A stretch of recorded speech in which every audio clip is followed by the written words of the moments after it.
অবিশ্বাস্য বার্সার পারফরম্যান্স। নেইমারের ভবিষ্যৎবাণীর পথেই হাঁটছে বার্সেলোনা। বরুসিয়া ডর্টমুন্ড ও বার্সার কোয়ার্টার ফাইনাল ম্যাচের আগেই ভবিষ্যৎবাণী করে নেইমার বলেছিলেন, শুধু সেমি নয়, চ্যাম্পিয়ন্স লিগের শিরোপাও জিতবে বার্সেলোনা। নেইমারের ভবিষ্যৎবাণীর এক ধাপ পূর্ণ। বুধবার রাতে চ্যাম্পিয়ন্স লিগের কোয়ার্টার ফাইনালে বার্সার কাছে পাত্তাই পায়নি বরুসিয়া ডর্টমুন্ড। গতবারের রানার্স আপ দলটি এবার বার্সার কাছে হেরেছে 4-0 গোলে। রাফিনিয়া ইয়ামালের নৈপুণ্য। সেমিতে উঠল বার্সেলোনা। অবিশ্বাস্য কাতালানদের পারফরম্যান্স। চলতি বছরে 23 ম্যাচ খেলে হারেনি একটি ম্যাচও। 19 জয়ের বিপরীতে ড্র করেছে 4টি ম্যাচ।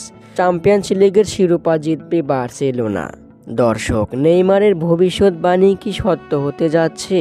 শিরোপা কি জিততে পারবে বার্সেলোনা? কমেন্টের মাধ্যমে জানিয়ে দিন।